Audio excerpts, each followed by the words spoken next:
সিমলা এক অদ্ভুত অপরূপ সৌন্দর্যের রহস্যময় শহর। চারিদিকটা যতটা সুন্দর ঠিক ততটাই রহস্যময়। সেদিন আমরা সকাল সকাল মানালি থেকে সিমলার উদ্দেশ্যে রওনা হলাম।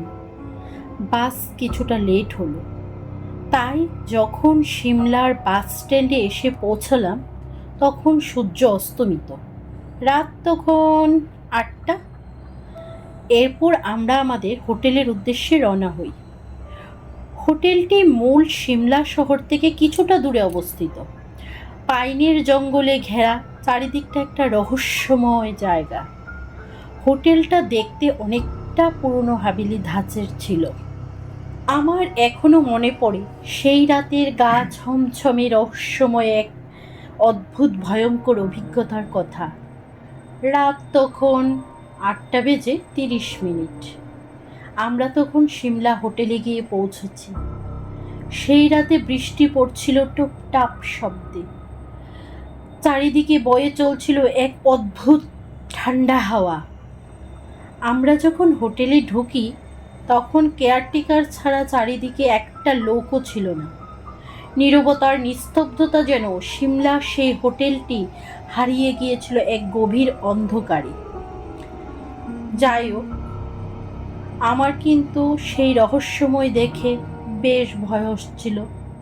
আমার হাজব্যান্ড আবার ওইসব ভয়ঙ্কর কিছুতে বিশ্বাসী না, তাই ও আমাকে বোঝাতে চেষ্টা করলো ওরকম ভয় টয় কল্পনাতেই হয়, বাস্তবে আদৌ রোমাঞ্চকর এসব আদৌ হয় না। তারপর আমরা চলে এলাম হোটেল রুমের মধ্যে। ও বলল, তুমি ফ্রেশ হয়ে নাও, অনেকটা রাত হয়েছে। তারপর ওর কথা ধরে মনকে বোঝানোর চেষ্টা করলাম হয়তো বা আমি অল্পতেই ভয় পেয়ে যাই। তারপর যখন সব কিছু ভেবে ভয়টাকে দূরে সরিয়ে যখন ওয়াশরুমে গেলাম, 1 মিনিটের জন্য যেন আমি স্থির হয়ে গেলাম। দেখলাম পাশ দিয়ে যেন একটা ছায়া আমাকে এক নজর দেখে নিমিষেই উধাও হয়ে গেল। কে সে? আপনারা জানতে চান না কে সে? যদি আপনারা সেটা জানতে চান তাহলে ভিডিওটা স্কিপ না করে পুরোটা শুনতে থাকুন। সে কি কোনো অশুভ কিছু আগমনের ইঙ্গিত দিচ্ছে? চারিদিকটা যেন কেমন ভারী হয়ে যাচ্ছে। আকাশ থেকে বাজ পড়ছে, বৃষ্টি আরো জোরে জোরে পড়া শুরু হলো। চারিদিক যেন মনে হচ্ছে কিছু একটা করাল গ্রাসে গ্রাস হয়ে যাচ্ছে। এমনিতেই হোটেল রুমে কারেন্ট চলে গেল। কেয়ারটেকারকে যখন ডাকলাম ও আমাদের রুমে এসে নক করলো, তখন দরজাটা খুলতেই দেখলাম ওর হাতে একটা মোম জ্বালানো, ও দাঁড়িয়ে আছে। বললাম, ভাই কারেন্ট কখন আসবে? ব্যাকআপ কিছু নেই তোমাদের এখানে? ও একটা ভয়ঙ্কর ভারী গলার সুরে ড্যাব ড্যাব করে তাকিয়ে বলল, না নেই, কারেন্ট চলে আসবে কিছুক্ষণ পর। আমরা বললাম, ঠিক আছে, ওয়েট করা ছাড়া এখন আর উপায় নেই। রাত তখন 9:20, বৃষ্টির রাত। চারিদিকটা কেমন থমথমে হয়ে গেছে। কেয়ারটেকার বলল, আরেকটা কথা আপনারা শুনুন ম্যাডাম, এই রাতে আপনারা কেউ বের হবেন না রুম থেকে। তখন আমার হাজব্যান্ড বলল, কেন, বের হলে কি হবে? তখন সে বলল, যা বলছি শুনুন, আপনারা যদি বের হন ঘোর বিপদ অপেক্ষা করছে আপনাদের জন্য।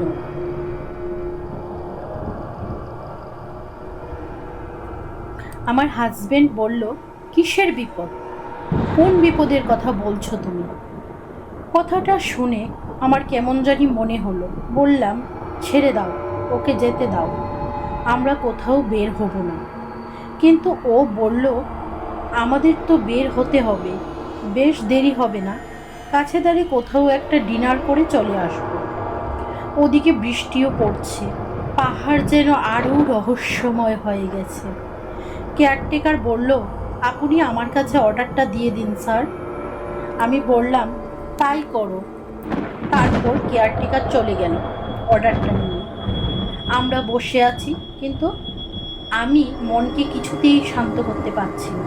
ওদিকে কারেন্টও নেই, আমার মোবাইলের চার্জও শেষ হয়ে আসছে। এমনিতে আমি একটু জ্বালানায় গিয়ে পর্দাটা সরালাম।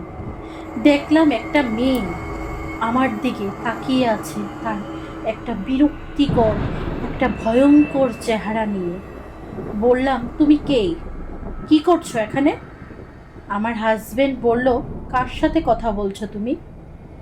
আমি বললাম, দেখো কারেন্ট নেই, এ মেয়েটি অন্ধকারে দাঁড়িয়ে আছে, মনে হচ্ছে ও কিছু বলতে চায়। আমার হাজবেন্ড বেড থেকে এগিয়ে এসে বলল, কোথায়? এখানে তো কেউ নেই। আমি তাকিয়ে দেখলাম, সত্যিই তো কেউ নেই। তাহলে আমি যে দেখলাম মেয়েটা, কে সে? কোথায় গেল? কে ছিল ও? এমনিতেই বেল বাজলো। কেয়ারটেকার আমাদের অর্ডার দেওয়া জিনিসগুলো দিয়ে গেল। রাত তখন 10টা। বৃষ্টির জোর আরও বাড়তে লাগলো। আমরাও খেতে বসলাম মোমের আলোয়। ফ্রাইড রাইস, ডিম কষা, চিকেন রোস্ট, সঙ্গে স্যালাড। কিন্তু আমার হাজবেন্ড যখন প্যাকেটগুলো থেকে খাওয়াগুলো ওপেন করলো, থালাগুলোতে নিল, একটা থালা টেবিল থেকে পড়ে গেল। আমরা ভাবলাম হয়তো হাত লেগে পড়ে গেছে। আবার আরেকটা থালা থেকে শেয়ার করে নিলাম আমরা। আর যে থালাটা পড়ে গেল সেটাকে তুলে ডাস্টবিনে রেখে দিলাম। খাওয়া দাওয়া শেষ, আমরা ঘুমিয়ে পড়লাম। কারেন্টও আর এলো না, বৃষ্টি পড়ছে ঝমঝম করে। হঠাৎ মাঝরাত, প্রায় 2:10, কটকট একটা শব্দে আমার ঘুম ভেঙে গেল। আমার হাজবেন্ডকে ডাকলাম, বললাম, হে গো, তুমি কি কিছু শুনতে পাচ্ছ? কিসের জন্য একটা আওয়াজ হয়েই যাচ্ছে। চোখ মিলে দুজনেই চোখ গেল একটা ডাস্টবিনের পাশে। দেখলাম একটা মেয়ে ডাস্টবিন থেকে কি জানি খাচ্ছে আর বলছে, আমার খুব খিদে পেয়েছে। চোখ দুটো বিভৎসময়, চুলগুলো খোলা, নখগুলো অনেক লম্বা। ও আমাদের ডাস্টবিনে ফালানো মাংসগুলো 2 হাতে খাচ্ছে আর বলছে, আমার অনেক খিদে। আমরা দুজনে সমস্ত হাত পা জড়োসড়ো হয়ে যাচ্ছে, যেন মুখে কিছু বলার মতো শক্তি পাচ্ছি না। আমার হাজবেন্ড অনেক সাহস করে জিজ্ঞাসা করলো, কে তুমি? মেয়েটা আমাদের দিকে তাকিয়ে বলল, আমাকে তোরা চিনতে পারবি না, আর জোরে জোরে হাসছে। তখন আমাদের মাথায় আর কিছু কাজ করছে না। মহাদেব ইষ্টদেবতাকে স্মরণ করে মহামৃত্যুঞ্জয় মন্ত্র জপ করতে থাকলাম। বেজে গেল রাত 2:30। মেয়েটা নিমিষেই উধাও হয়ে গেল। চারিদিকটাও কেমন হালকা হয়ে গেল। আমরা মোবাইলে হনুমান চালিসা লাগিয়ে শুয়ে থাকলাম। ঘুম তো আর আসছে না। কখন রাত পোহাবে আর কখন আমরা বের হব এই রুম থেকে, সেটাই মাথায় ঘুরছে। রাত কেটে গেল। ভোর হতে না হতে আমরা বেরিয়ে পড়লাম। কেয়ারটেকারও ছিল না ওখানে। আমরা কেউকেই দেখতে না পেয়ে লাগেজ নিয়ে বেরিয়ে পড়লাম। পাশে এক দোকানে চা খাওয়ার জন্য দাঁড়ালাম। যখন বললাম ওসব কিছু, তখন দোকানের কাকুটা বলল, ও কারোর তেমন ক্ষতি করে না। আমরা বললাম, ও মানে? আপনি কি বলতে চাইছেন? আমাদের সাথে সব ঘটনা হওয়া কি সত্যি ছিল? কাকু বলল, কিছু না, ছেড়ে দিন। প্রশ্ন একটাই থেকে গেল, সুন্দর পাহাড়ি শহর সিমলায় সে হোটেলে কি ছিল, বা কি আছে, বা আমাদের সাথে ঘটে যাওয়া ঘটনাগুলো বা কেন ঘটল, বা সেগুলো কি সত্যি ছিল, বা কেয়ারটেকারই বা কোথায় ছিল? সব কিছুর একটা প্রশ্নই থেকে গেল।